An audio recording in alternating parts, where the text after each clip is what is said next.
అందరూ ఒకసారి చేతులపైకి దేవునికి స్తోత్రం చెప్పండి. హల్లెలూయా, హల్లెలూయా. ఇప్పుడు వచ్చిన మీ అందరికీ హృదయపూర్వకమైన వందనాలు. హెబ్రీ పత్రిక 12వ అధ్యాయం, హెబ్రీ పత్రిక 12వ అధ్యాయం 21 నుంచి చదువుదాం. కొన్ని వచనాలు చదువుదాం. హెబ్రీ పత్రిక 12వ అధ్యాయం 21వ వచనం దగ్గర నుంచి కొన్ని మాటలు నేను చదువుతున్నాను. మరియు ఆ దర్శనం ఎంతో భయంకరంగా ఉన్నందున మోషే, నేను మిక్కిలి భయపడి వణుకుచున్నానెను. ఇప్పుడైతే సియోను కొండకును, జీవము గల దేవుని పట్టణమునకును, అనగా పరలోకపు యెరూషలేమునకును, వేవేల కొలది దేవదూతల యొద్దకును, పరలోకమందు వ్రాయబడి ఉన్న జ్యేష్ఠుల సంఘమునకు, వారి మహోత్సవమునకు, అందరి న్యాయాధిపతి అయిన దేవుని యొద్దకును, సంపూర్ణ సిద్ధి పొందిన నీతిమంతుల ఆత్మల యొద్దకును, క్రొత్త నిబంధనకు మధ్యవర్తి అయిన యేసునొద్దకును, హేబేలు కంటే మరి శ్రేష్టముగా పలుకు ప్రోక్షణ రక్తమునకు మీరు వచ్చి ఉన్నారు.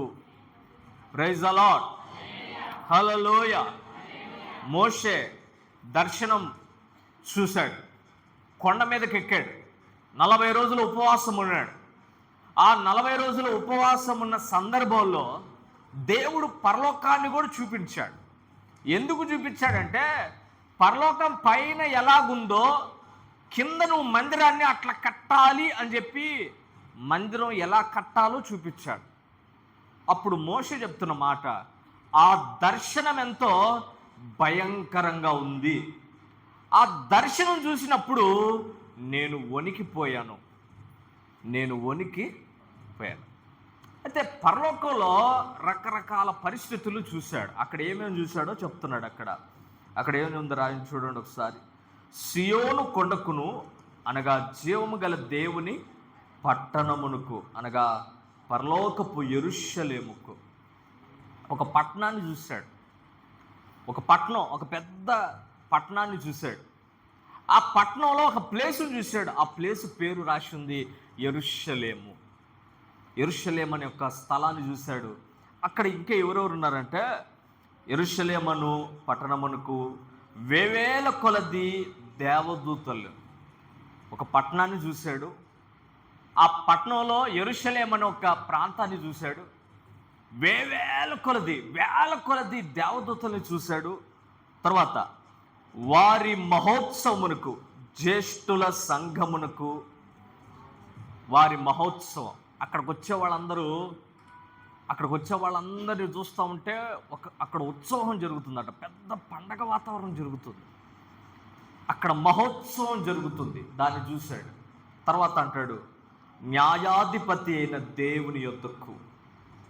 అక్కడ న్యాయం తీర్చే దేవుడు ఒక ఆయన ఉన్నాడు. ఆయనను చూస్తున్నాడు. ఆయనను చూస్తూనే నీతిమంతులైన ఆత్మల యొద్దకు, నీతిమంతులైన చాలామంది వస్తున్నారు అక్కడికి. ప్రైజ్ ది లార్డ్, హల్లెలూయా. నీతిమంతుల్ని చూస్తున్నాడు. ఇంకొక మాట అక్కడ రాయబడింది, యేసయ్యను కూడా చూస్తున్నాడు. ప్రైజ్ ది లార్డ్, హల్లెలూయా. 1 పట్టణాన్ని చూశాడు. 2 యెరూషలేము అనే ఒక ప్రాంతాన్ని చూశాడు. 3 అక్కడున్న వేల కొలది దేవదూతలను చూశాడు. అక్కడ న్యాయం తీర్చే యేసయ్యను చూశాడు. అనేక మంది నీతిమంతుల ఆత్మల్ని చూశాడు. చివరికి యేసు ప్రభువును కూడా చూశాడు. ప్రైజ్ ది లార్డ్, హల్లెలూయా. పరలోకం లోపల ఇంక ఈయన ఉండేది, ఇంకేం వెళ్ళవా? గమనించాలి. దేవుని యొద్దకు ఇంకేమైనా వెళ్తాయా? నేను అడిగే ప్రశ్న అది. దేవుని యొద్దకు ఇంకేమైనా వెళ్తాయా? మనం చేసే పనులు ఏమన్నా వెళ్తాయా? గమనించాలి. కొన్ని ఉన్నాయి మన దగ్గర నుంచి వెళ్ళే ఉన్నాయి, కింద భూమి మీద నుంచి పైకి వెళ్తాయి. ఆ పైకి వెళ్ళే ఏంటో నేను 5 విషయాలు జ్ఞాపకం చేస్తాను. చాలా జాగ్రత్తగా వినాలని మనవి చేస్తున్నా. నిర్గమకాండం 2వ అధ్యాయం 23వ వచనం ఒకసారి చదవండి. నిర్గమకాండం 2వ అధ్యాయం 23వ వచనం.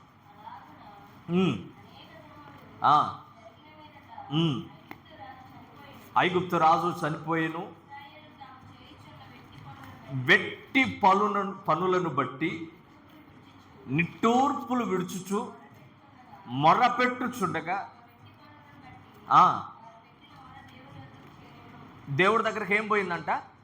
వాళ్ళు పెట్టిన మొర దేవుని యొద్దకు చేరింది. ప్రైజ్ ది లార్డ్, హల్లెలూయా. వాళ్ళు పెట్టిన మొర దేవుని యొద్దకు చేరింది. ఇశ్రాయేలీయులు 420 సంవత్సరాలు బానిసలుగా ఉన్నారు. 420 సంవత్సరాలు ఐగుప్తు దేశంలో బానిసలుగా ఉన్నారు. దేవుని బిడ్డలు బానిసలుగా బతుకుతున్నారు. 400 సంవత్సరాలు ప్రార్థన ఏం చేయలే. 400 సంవత్సరాలు ప్రార్థన చేయలే. కానీ ఎప్పుడైతే ఒక రాజు, అంతకు ముందున్న రాజు వచ్చాడు, కొత్త రాజు సింహాసనం ఎక్కాడు. ఈ కొత్త రాజుకి సింహాసనం ఎట్లా ఉందంటే కోతికి కోప చెప్పరు దొరికినట్టు ఉంది. ఇక వాడు వెట్టి చాకరీ చేయడం మొదలుపెట్టించాడు. ఇశ్రాయేలీయుల చేత బానిసత్వ పని చేపించాడు. భయంకరమైన పని చేపిస్తున్నాడు. పని ఎక్కువైంది. ఈ పని ఎక్కువైన కాడ నుంచి ఇప్పుడు వీళ్ళు ప్రార్థన చేయడం మొదలుపెట్టారు, మొరపెట్టడం మొదలుపెట్టారు. దేవునికి స్తోత్రం, హల్లెలూయా. అంతకుముందు వారానికి ఒకసారి మొరపెట్టేవాళ్ళు. ఇప్పుడు మొరపెట్టడం రోజు అలవాటు అయిపోయింది. దేవునికి స్తోత్రం. దయచేసి గమనించాలి. ఇంతకుముందు చేయని ప్రార్థన ఇప్పుడు చేస్తే ప్రార్థన దేవుడి దగ్గరికి ఎందుకు వెళ్ళింది? దేవుడి దగ్గరికి వెళ్ళే అంత ప్రార్థన ఎట్లా చేశారు వీళ్ళు? ఏం చేశారయ్యా అంటే, ఆ మాట నీ చాలా జాగ్రత్తగా చదివితే అక్కడ 3 విషయాలు ఉన్నాయి. ఒకసారి ఆ మాట చదవండి మళ్ళీ.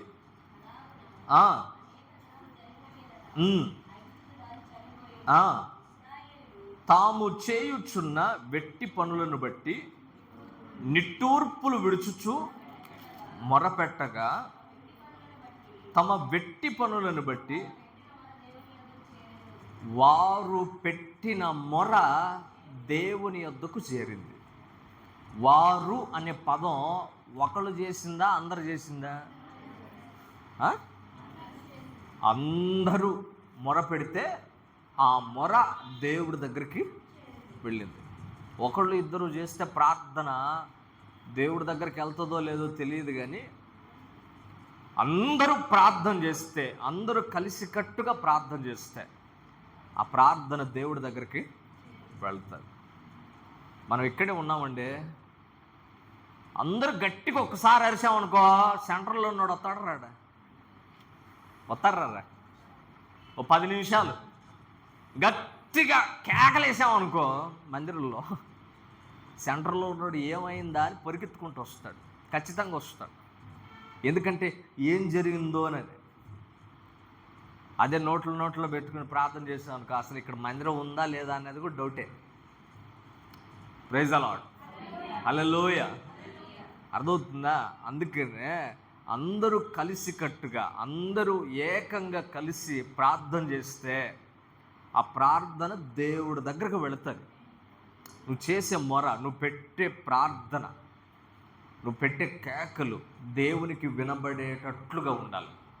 వాళ్ళు చేసింది అది. వాళ్ళందరూ ఒక్కసారి ప్రార్థన చేశారు.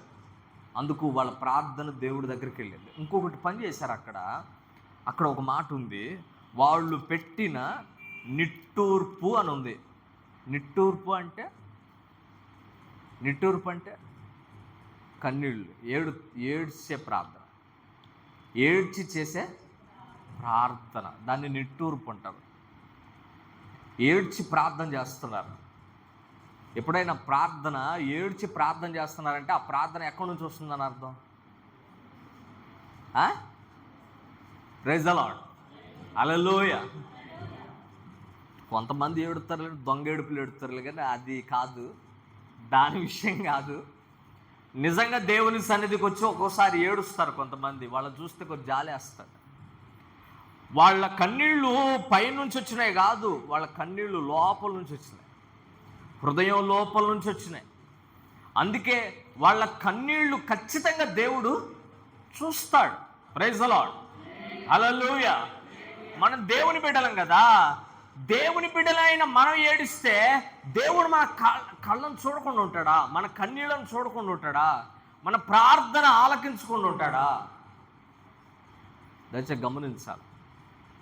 కొంతమంది చుట్టాల దగ్గర ఎడుతారు, కొంతమంది చెప్పుకొని బాధపడుతుంటారు. నేను అంటాను, నీ కన్నీళ్ళు వేస్ట్ చేయమాక, నీ కన్నీళ్ళు వేస్ట్ చేయమాక. వాళ్ళ దగ్గర ఏడిస్తే ఏం రాదు. అదే ఏడుపు దేవుడి దగ్గర ఏడిస్తే నీకు ప్రతిఫలం వస్తుంది. నీ కళ్ళను చూస్తాడు. మన బిడ్డలు ఏడిస్తే మనం ఎలా చూడకుండా ఉండలేమో, మన కన్న తండ్రి మనం ఏడిస్తే కూడా ఆయన చూడకుండా ఉండలేడు. మన కన్నీళ్లకు చాలా విలువ ఉంటుంది. కన్నీళ్లను వేస్ట్ చేయమాకండి. దేవునికి స్తోత్రం. హల్లెలూయా, హల్లెలూయా. దయచేసి గమనించండి. హిజ్కియా కన్నీళ్లతో ప్రార్థన చేశాడు, కన్నీరు గార్చాడు. హిజ్కియా ప్రవక్త వచ్చి హిజ్కియా నువ్వు చచ్చిపోతున్నావు అనగానే పెట్టాడు, మొరపెట్టాడు. దేవుని మందిరంలోకి వెళ్ళి ప్రార్థన చేశాడు. ప్రభా, నేను ఎలా నడుచుకున్నానో నీకు తెలుసు, నేను ఎలా నడుచుకున్నానో నీకు తెలుసు, కనుక నాకు న్యాయం చేయి. ఏం కావాలంటే, ఏం లేదయ్యా, కొద్దిగా ఆయుష్ పెంచు, చంపమాక. వెంటనే దేవుడు రిప్లై ఇచ్చాడు. ఏంటి తెలుసా? హిజ్కియా, నీకు 15 సంవత్సరాల ఆయుష్ను పెంచుతున్నారు. దేవునికి స్తోత్రం. హల్లెలూయా. కన్నీళ్లకు రిప్లై వచ్చింది. లాజరు చనిపోయాడు. లాజరు మరియా ఇద్దరు ఏడుస్తున్నారు, మొరపెడుతున్నారు, ఏడుస్తూనే ఉన్నారు. 4వ రోజు యేసయ్య వచ్చాడు. సమాధి దగ్గరికి వెళ్ళారు. 4వ రోజు కూడా ఏడుస్తున్నారు. వాళ్ళు ఏడవటమే కాదు, చుట్టుపక్కల వాళ్ళు అందరూ ఏడుస్తున్నారు. వాళ్ళందరూ ఏడుపు చూచిన యేసయ్య కళ్ళలో నుంచి కన్నీళ్లు గారినాయి. నువ్వు ఏడిస్తే ప్రభు కన్నీళ్లు గారుస్తాడు. నువ్వు ఏడిస్తే నీ ఆయుష్ పెంచుతాడు. ఆయన ఆయుష్ పెంచుతాడు. నీ కన్నీళ్లకు అంత విలువ ఉంది. ఒక ఆమె పాపాత్మురాలు, ఆమెకు అసలు పేరుందో లేదో తెలీదు. బైబిల్లో ఆమె పెట్టిన పేరే పాపాత్మురాలు. ఆమె చెయ్యని పాపం లేదు. ఎన్ని కొంపలు కూల్చిందో, ఎంతమంది జీవితాలను నాశనం చేసిందో. కానీ ఒకరోజు యేసుప్రభుని గుర్తుపట్టింది. ఆయన కాళ్ళ దగ్గరకు వచ్చి కన్నీళ్లు గారుస్తూ ఉంది, ఏడుస్తుంది. ప్రభా, నేను పాపాత్మురాలను, నన్ను క్షమించవా అంటే ప్రభు చెప్పాడు, విస్తారమైన పాపాలు క్షమించబడ్డాయి. దేవునికి స్తోత్రం. నీ కన్నీళ్ళకు అంత విలువ ఉంది. పేతురు కన్నీళ్లు గార్చాడు. ఓ చిన్నపిల్ల దగ్గర అబద్ధం ఆడానే అని కన్నీరు గార్చాడు. ఇస్కరియోతు యూదా తప్పు చేశానని చెప్పి పోయి ఉరేసుకొని చచ్చాడు. కానీ తప్పు చేసిన పేతురు ప్రభు దగ్గరకు వచ్చి, ఇక మీదట అలా పని చేయనయ్యా, నేను కన్నీళ్లతో ప్రార్థన చేశాడు. ప్రభు మరలా అతని స్వీకరించాడు. నీ కన్నీళ్ళకు అంత విలువ ఉంది. కన్నీళ్లను పాడు చేయొద్దు. దేవునికి స్తోత్రం. నువ్వు ఇక్కడ కన్నీళ్లు గారిస్తే అక్కడ నా ప్రభు గుండెలు కరుగుతాయి. Praise the lord. హల్లెలూయా. ఇశ్రాయేలీయుల మొర వినడానికి గల ప్రధానమైన కారణం, వాళ్ళందరూ కలిసి ఒక్కసారి ప్రార్థన చేశారు. 2, వాళ్ళు నిట్టూర్పు విడిచారు, కన్నీళ్లు విడిచారు. 3వది వాళ్ళు చేసిన పని ఏందో తెలుసా? అక్కడ ఉంది, 24వ వచనం చూడండి. వారు పెట్టిన మూలుగును విని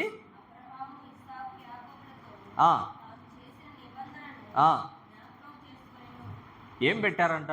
ప్రార్థనతో పాటు ఏం చేశారు? మూల్గారు. వాళ్ళ మూలుగుల్ని ప్రభు విన్నాడు. మూలుగు ఎప్పుడు వచ్చింది చెప్పండి? మూలుగు ఎప్పుడు వస్తుంది? ఇప్పుడు నేను ఒక అంశం చెప్పాను, ప్రార్థన చెప్పాను అనుకోండి. ప్రార్థన చెప్పి చేయమన్నాక కాసేపు చేస్తారు. లాస్ట్లో వచ్చేది ఏంది? మూలిగే వస్తుంది. ఎందుకో తెలుసా? ఏం చేయాలో తెలీదు. కనుక ఇక లాస్ట్కి వచ్చేది ఏంటంటే ప్రభువా ప్రభువా ప్రభువా, స్తోత్రమయ్యా స్తోత్రమయ్యా స్తోత్రం చేసి చేసి చేసి చేసి చివరికి వచ్చేది ఏందయ్యా అంటే మూలిగే. నువ్వు విస్తారంగా ప్రార్థన చేస్తే నీ విస్తారమైన ప్రార్థన వింటాడు. ఖచ్చితంగా ప్రభు జవాబిస్తాడు. ప్రభు ఇచ్చే జవాబు ఏందో తెలుసా? 3వ అధ్యాయం 9వ వచనం ప్రభు మోషేతో మాట్లాడుతూ చెప్తున్న మాట. 3:9 చూడండి. నిజంగా నా యొద్దకు చేరింది, ఆ, ఆ, ఉమ్, ఉమ్, ఆ, ఉమ్.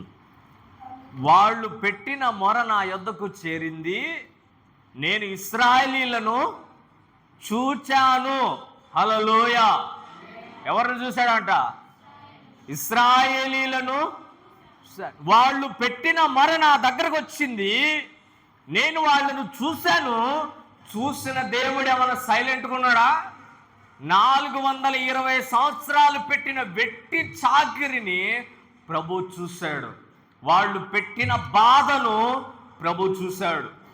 ప్రభు చూసి చెప్తున్న మాట, వీళ్ళు ఏదేదైతే చేశారో వాటన్నిటికీ నేను మరలా బదులు ప్రతీకారం ఖచ్చితంగా తీరుస్తాను. దేవునికి స్తోత్రం. హల్లెలూయా. వాళ్ళ పిల్లల్ని చంపారు, ఇశ్రాయేలీయుల మగ పిల్లల్ని చంపారు. నేను ఐగుప్తీయుల మగ పిల్లల్ని చంపుతాను. వాళ్ళ పిల్లలు చచ్చారు, వీళ్ళ పిల్లల్ని చంపారు కనుక దాని ప్రతిఫలం వీళ్ళ పిల్లలు కూడా చచ్చారు. వాళ్ళు కష్టాలు పెట్టారు, బాధలు పెట్టారు. అదే బాధలు ఐగుప్తుల్లో కూడా అనుభవించారు. మోషే ఫరో దగ్గరికి వెళ్ళి అడుగుతున్నాడు, ఇశ్రాయేలును విడిపించమని నా దేవుడు పంపించాడంటే ఫరో అంటున్న మాట ఏందో తెలుసా? 5వ అధ్యాయం 2వ వచనం చూడండి. అహంకారంతో కూడిన మాట చూడండి. 5వ అధ్యాయం 2వ వచనం.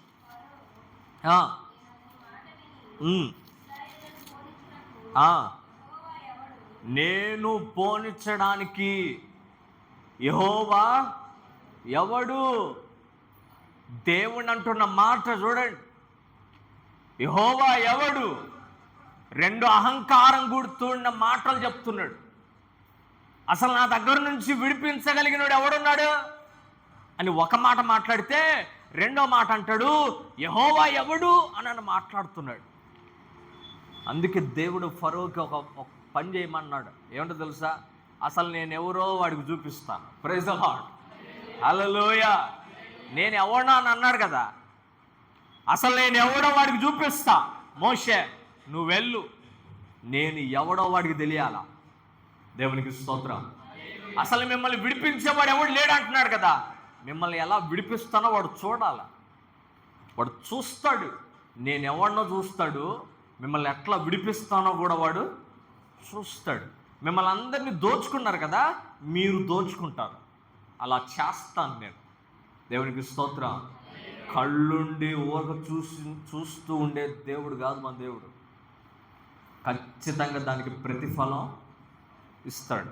నువ్వు పెట్టిన మొర దేవుని దగ్గరకు వెళ్తుంది. నువ్వు ఈ మొర దేవుడి దగ్గరికి వెళ్ళాలంటే 1 ఐక్యంగా ప్రార్థన చేయాలి, 2 కన్నీటితో ప్రార్థన చేయాలి, 3 మూలుగాలి విస్తారంగా ప్రార్థన చేయాలి. అప్పుడు నీ మొర దేవుడి దగ్గరికి వెళ్తుంది. రెండో మాట గమనించండి. ఆదికాండం 18వ అధ్యాయం 20వ వచనం. ఆదికాండం 18వ అధ్యాయం 20వ వచనం. మొర గొప్పది కనుక వాటి పాపము బహుభారమైనది కనుక నేను దిగిపోయి నా యొద్దకు వచ్చిన మొర చొప్పుననే వాళ్ళు సంపూర్ణంగా చేశారో లేదో నేను చూస్తాను. Praise the Lord. వినండి, ఇక్కడ వినండి. యెహోవా సొదొమ గొమొర్రాలు గూర్చిన మొర గొప్పది కనుక వాటి పాపము బహుభారమైనందున, అందుకే నా యొద్దకు వచ్చిన మొర. ఏం మొర పోయిందయ్యా అంటే, సొదొమ గొమొర్రా పట్టణాలు ప్రార్థన చేసినాయంట. మనుషులు కాదు ప్రార్థన చేసింది. ఏం ప్రార్థన చేసినాయి? పట్టణాలు ప్రార్థన చేసినాయి. ఏంటో తెలుసా? అయ్యా నా ఊళ్ళో ఉన్న వాళ్ళందరూ మంచోళ్ళు కాదయ్యా, మొత్తం పాపిష్టోళ్ళు. సొదొమ గొమొర్రా పట్టణాలలో ఉన్న 2 పట్టణాలలో ఉన్న జనాలు అందరూ పాపిష్టోళ్ళేనయ్యా అని పట్టణాలు ప్రార్థన చేస్తే ఆ పాపం ఎక్కడికి వెళ్ళింది? దేవుడి దగ్గరకు పోయిందంట. దేవునికి స్తోత్రం. హల్లెలూయా. ఈ మధ్య ఒక ఊర్లో ఈ ఊరు నుంచి ఇంకొక ఊరికి పోయారు.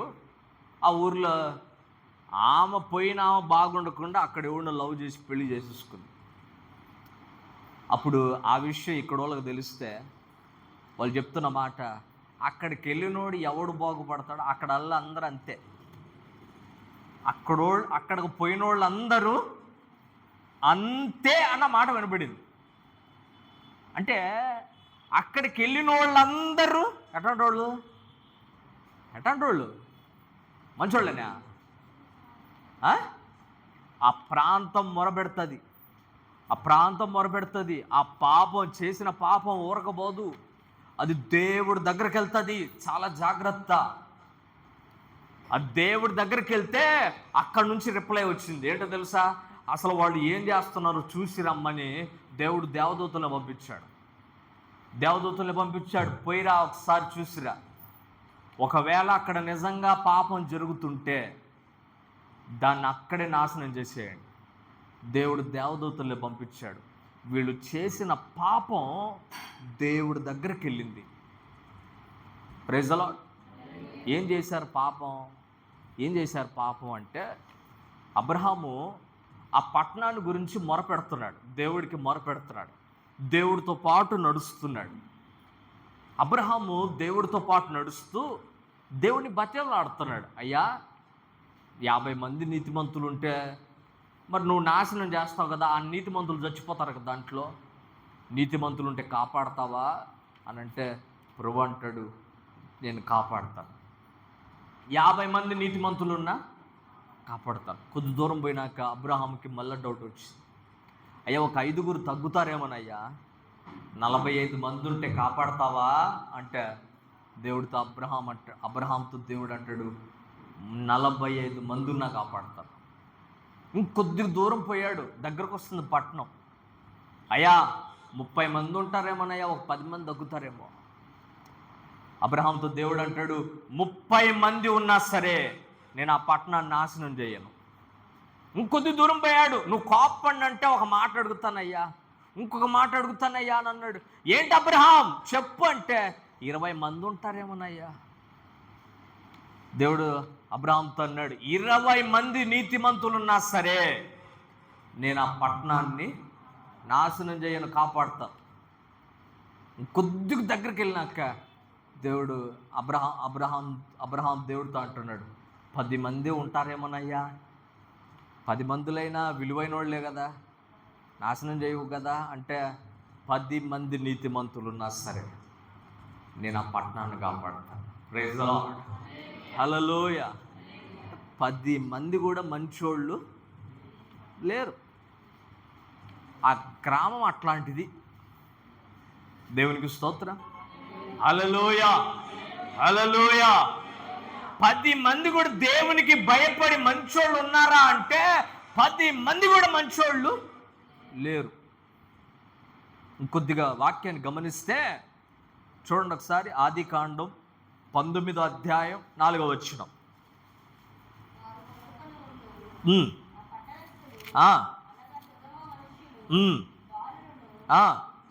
బాలులను వృద్ధులను ప్రజలందరూ నలుదిక్కుల నుండి కూడి వచ్చి చుట్టుముట్టి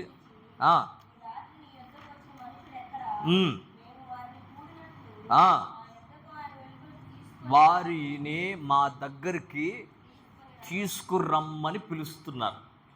వాళ్ళతో పాపం చేయాలి, వాళ్ళని బయటికి తీసుకురమ్మంటున్నారు. ఎంతమంది ఉన్నారు అక్కడ? చిన్నలు మొదలుకొని ముసలి వాళ్ళ వరకు. ఒక్కడన్నా మంచోడు ఉన్నాడా అంటే మొత్తం పాపం చేసేవాళ్ళే. పిల్లలు కూడా పాడైపోయారు, ముసలోళ్ళు కూడా పాడైపోయారు. అలాంటి పట్టణాన్ని దేవుడు కాపాడతాడా? ఒకటి, భయపడి భక్తిగా ఉన్నవాడు ఒక్కడు లేడు, నీతిమంతుడిగా ఒక్కడు లేడు. 2, కనీసం పాపం చేయకుండా ఒక్కడన్నా ఉన్నాడా అంటే ఆడోళ్ళు, ముసలోళ్ళు, చిన్న పిల్లలతో సహా అందరూ పాపం చేసేవాళ్ళే. ఆ మాట కాకుండా ఇంకొక మాట ఉంది చూడండి. ఇంకో పాపం ఏం చేసిన చూడండి, 7వ వచనం. 7వ వచనం. ఆ, ఉమ్, ఉమ్, ఆ, ఆ,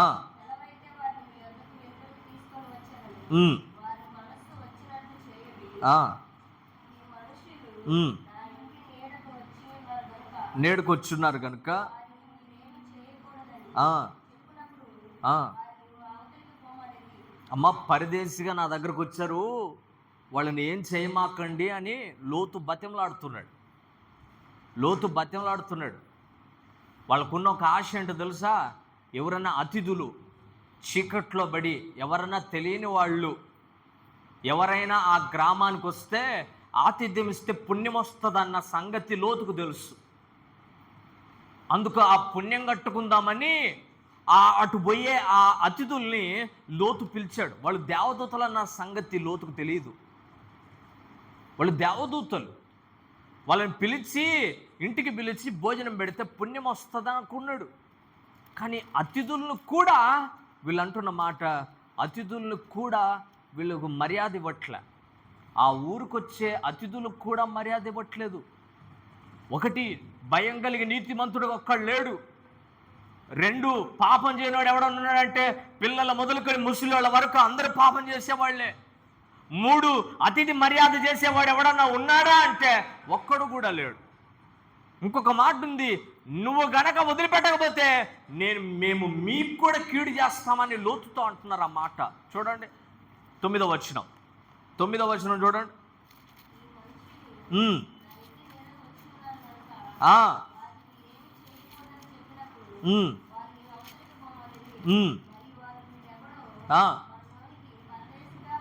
పరదేశిగా వచ్చి తీర్పరిగా ఉంటున్నాడు కాగా ఏం చేస్తారంట వాళ్ళు? కీడు చేస్తాం, మేలు చేయం, కీడు చేస్తాం. కీడు చేసే బుద్ధి ఉన్న వాళ్ళే సొదమ వాళ్ళు. సొదమ గొమొర పట్టణస్థులు ఎలా అంటే అందరికీ కీడు చేస్తారు.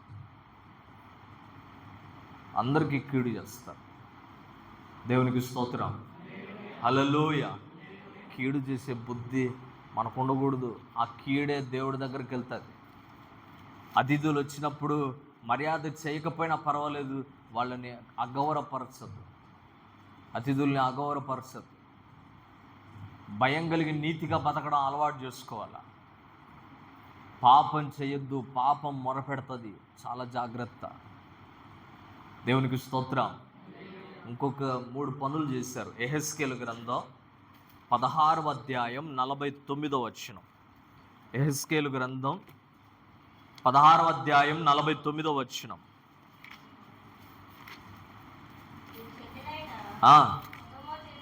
సొదొమ చేసిన దోషం ఏదనగా దానికిని దాని కుమార్తెలకును కలిగిన గర్వం. ఏమొచ్చిందంట? గర్వమును,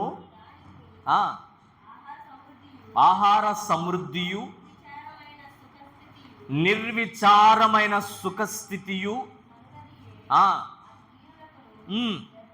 దీనులకు దరిద్రులకును సహాయము చేయకుండాను. 3 రకాలైన తప్పులు ఉన్నాయి. ఒకటి, గర్వం వచ్చింది.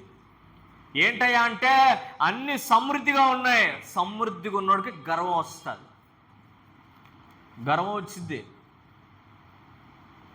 దయచేసి గమనించండి, అధికారం కానీ డబ్బు కానీ ఏదన్నా బాగా ఉందంటే ఖచ్చితంగా వాడికి గర్వం వస్తుంది. సొదొమ గొమొర పట్టణస్థులు అక్కడున్న పంట విస్తారంగా పండింది కనుక వాళ్ళకు గర్వం వచ్చిందంట. రెండోది ఏందో తెలుసా? వాళ్ళు నిర్విచారమైన స్థితి కలిగి ఉన్నారట. అంటే ఏదైనా చేయొచ్చు, అన్ని సమృద్ధిగా ఉన్నాయి కనుక ఏ తప్పైనా చేయొచ్చు, అడిగేవాడు ఎవడు ఉన్నాడు. అవసరమైతే మేనేజ్ చేయొచ్చు, అవసరమైతే లంచం ఇవ్వచ్చు, అవసరమైతే ఎవరినైనా కొనుక్కోవచ్చు.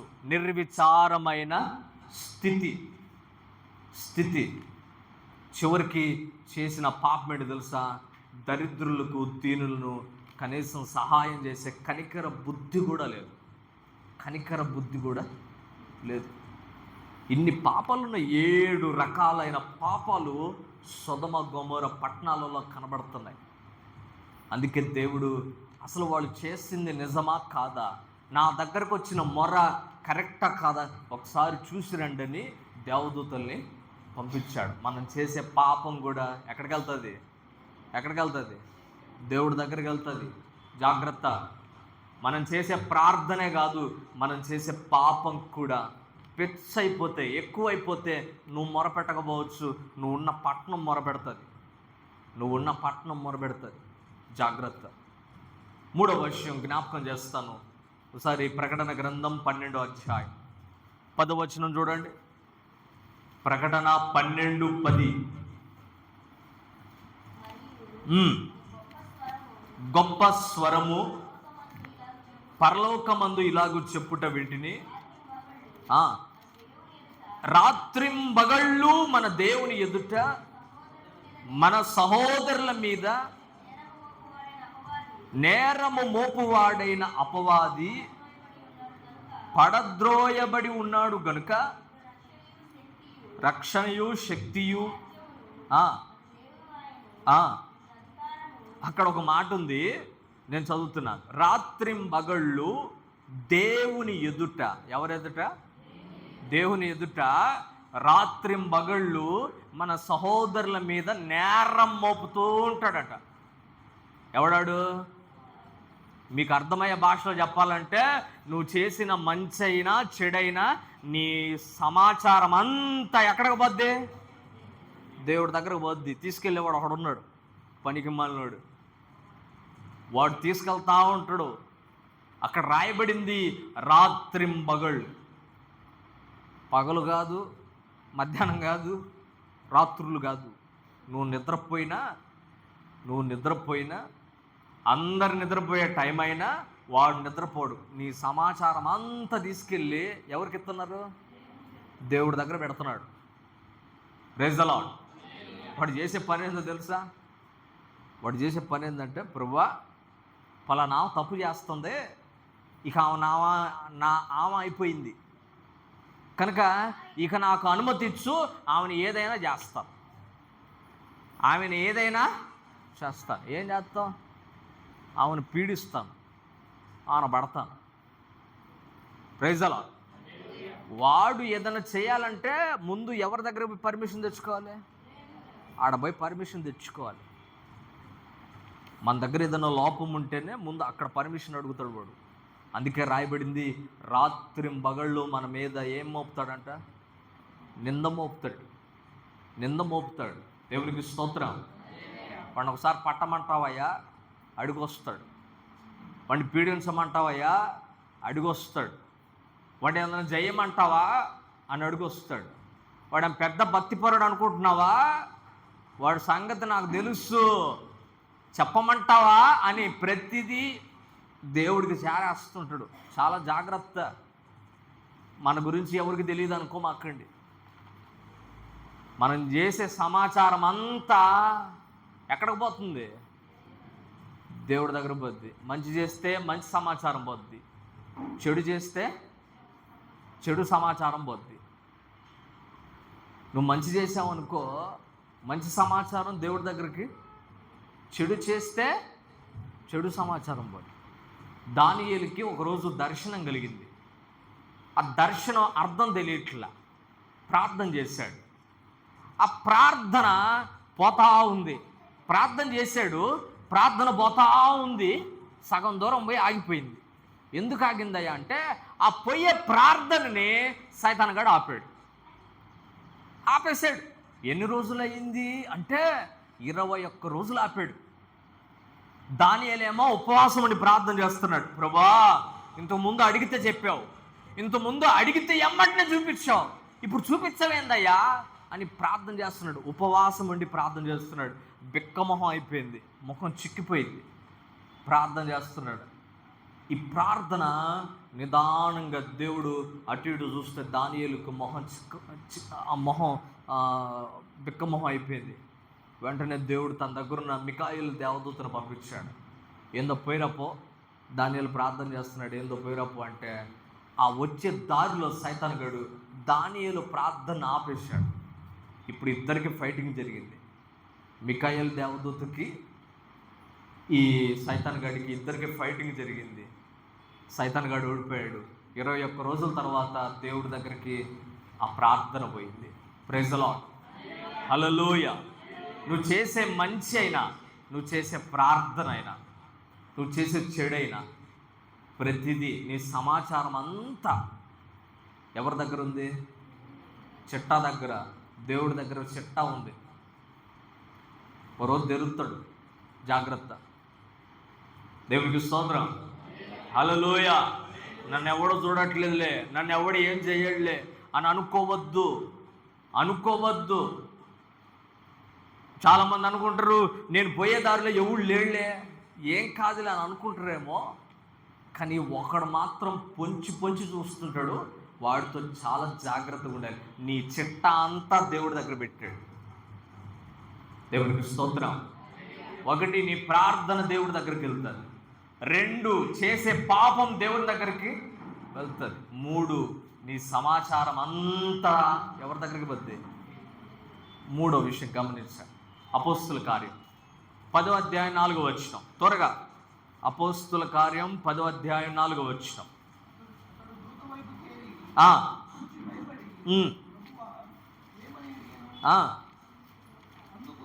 అందుకు దూత నీ ప్రార్థనలను ఏం పోయినాయి అంట దేవుడి దగ్గరికి? నీ ప్రార్థనలు, నీ ధర్మ కార్యాలు ఎక్కడికి పోయినాయి? Praise the Lord. చేసే ప్రార్థన, పాపం, నువ్వు చేసిన నీ సమాచారం అంతే కాదు, నువ్వు చేసే ధర్మ కార్యాలు కూడా ఎవరి దగ్గరికి వెళ్ళినాయి? దేవుడు దేవదూతను పంపించి, కొర్నేలి, నువ్వు చేసిన ధర్మ కార్యాలు ఎక్కడికి వచ్చినాయి? దేవుడి దగ్గరికి పోయినాయి. మధ్య విజయవాడలో వరదలు వస్తే అందరూ ధర్మకార్యాలు చేశారు లేదా? దాన ధర్మాలు. ధర్మకార్యాలన్నా దాన ధర్మాలన్నా రెండు ఒకటే. చాలామంది మేము ₹1,00,00,000 ఇచ్చాం. ఎంత ఇచ్చాం? ₹1,00,00,000 ఇచ్చాం. వరద బాధితులకి ₹1,00,00,000 ఇచ్చాం. తెలంగాణ సీఎంకి ₹1,00,00,000 ఇచ్చాం. ఆంధ్ర సీఎంకి ₹1,00,00,000 ఇచ్చాం. మరి లేనోడు ఏం చేస్తాడు? ఉన్నవాడంటే ₹1,00,00,000 ఇచ్చాడు. మన బోటోళ్ళు ఇప్పుడు మనం చేసే దాన ధర్మాలు దేవుడి దగ్గరికి వెళ్ళవా? మనకు రాదా ప్రతిఫలం? ఏ దాన ధర్మాలు చేస్తే దేవుడి దగ్గరికి వెళ్తుంది? పెద్దగిస్తే దేవుడి దగ్గరికి వెళ్తుందా? చిన్నగిస్తే దేవుడి దగ్గరికి వెళ్తుందా? ఎలాంటి దాన ధర్మం చేస్తే దేవుడి దగ్గరికి వెళ్తుంది? ఎలాంటి దానం దేవుడి దగ్గరికి వెళ్తుందో బైబిల్ కొన్ని మాటలు ఉన్నాయి. ఒక మాట ఎప్పుడైనా గమనించండి. బైబిల్ చెప్పే మాట, నీ కుడి చేతితో చేసే ధర్మం నీ ఎడమ చేతికి తెలియకూడదు. మత్తయి సువార్త 6వ అధ్యాయం 3వ వాక్యం చూడండి. మీరు చేసే ధర్మం దేవుడి దగ్గరికి వెళ్ళాలంటే ఏం చేయాలో చూడండి. 6వ అధ్యాయం 3వ వచనం.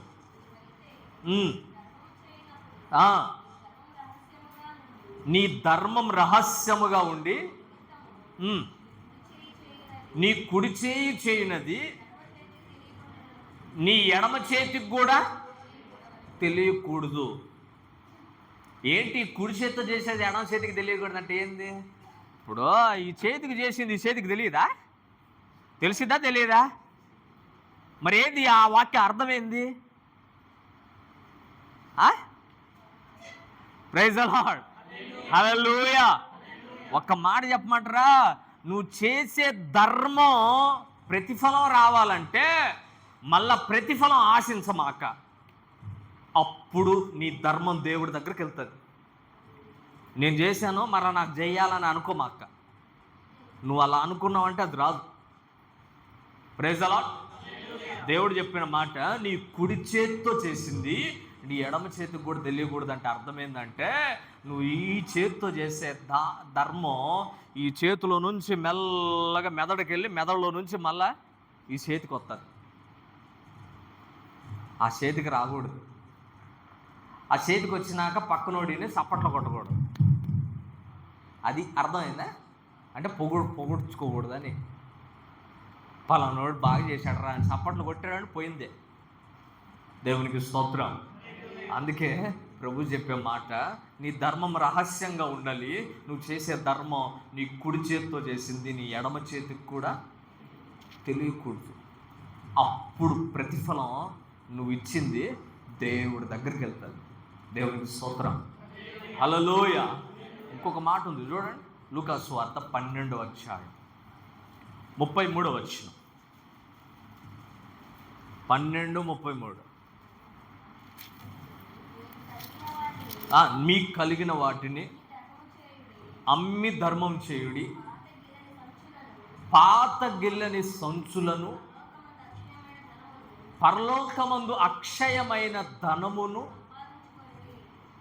సంపాదించు. ఇక్కడ కాదు సంపాదించుకో, అక్కడ సంపాదించుకోండి. అక్కడికి ఎలా సంపాదించుకోవాలి అంటే, ఉన్నాయి అమ్మైనా సరే సంపాదించుకో. పీనాస్థానం చూపించద్దు, అది మాట అర్థం. దేవునికిచ్చే ధర్మం అవసరమైతే అమ్మైనా సరే దానం చేయి, అంతేగాని పీనాస్థానం చూపించదు. చిరిగిన నోట్లు వేస్తే దేవుడు తీసుకుంటాడా? చెప్పాల. దేవునికి స్తోత్రం. హల్లెలూయా. అడుక్కునేవాడు అలా చిల్లర ఎత్తే దేవుడు తీసుకుంటాడా? దేవుని నువ్వు ఏ స్థితిలో చూస్తున్నావో అర్థమవుతుంది. చిల్లర ఏం మాకండి, అసలు వేయకపోయినా పర్వాలా. Praise the lord. Hallelujah, hallelujah. దేవుడికి ఇచ్చే ధర్మం అమ్మేనే ఎందుకు పెట్టమన్నాడంటే, కొంతమంది నాకు బనికి రాలేదు, దేవుడు బనికి వస్తుందని వేస్తున్నారు. అది అంతేగాని ఉండాయి సొమ్మంతా అమ్మి తెచ్చుకోమని కాదు, లోన్లు కట్టి కిస్తీలు తీసుకొచ్చి దేవుడికి ఇమ్మని కాదు. Praise the lord. హల్లెలూయా. ఉంటే చెయ్యి, లేకపోతే అవసరాలా. కానీ దేవుడిని చీపుగా చూడొద్దు. దేవునికి ఇచ్చింది మరలా తిరిగి రాదు. దేవునికి స్తోత్రం. హల్లెలూయా. నువ్వు చేసే ధర్మం పరలోకంలో సంపాదించుకో. ఇక్కడెందుకు? నువ్వు చేసే ధర్మం నీ కుడి చేతితో చేసింది ఎడం చేతికి తెలియకుండా రహస్యంగా పెట్టుకో. కొంతమంది బయటకు చెప్తేనే ఇస్తారు. నువ్వు అటు చెప్పావంటే ఇక్కడ మాత్రమే ప్రతిఫలం వస్తుంది. ఏంటా ప్రతిఫలం అంటే, నాకు అందరికీ తెలియాలా, అయిపోయింది ఇంకా. కానీ అక్కడ ప్రతిఫలం రాదు. ఇంకొక మాట ఉంది, లూకా సువార్త 14వ అధ్యాయం 13వ వచనం. 14:13 చూడండి.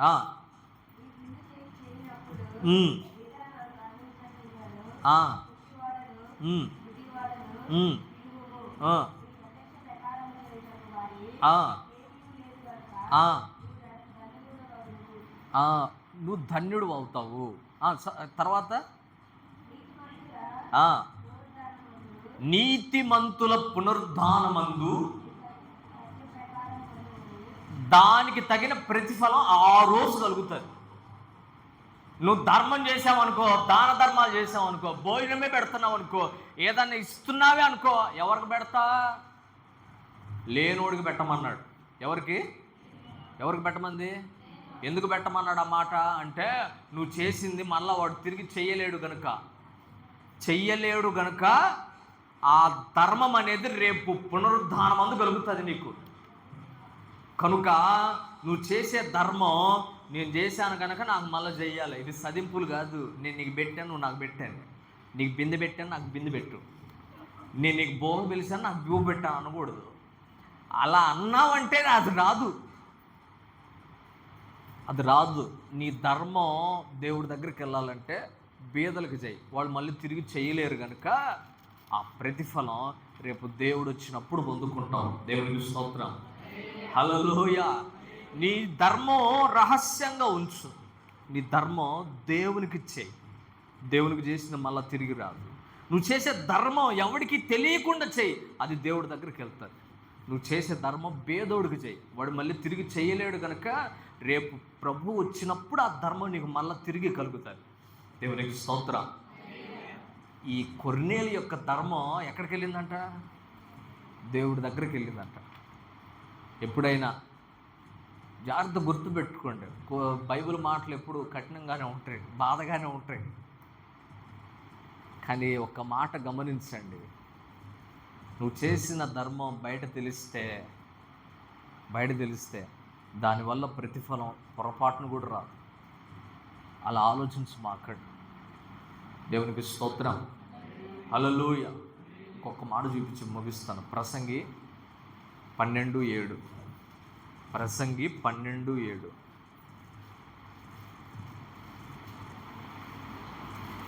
ప్రసంగి గ్రంథం 12వ అధ్యాయం 7వ వచనం చదవండి.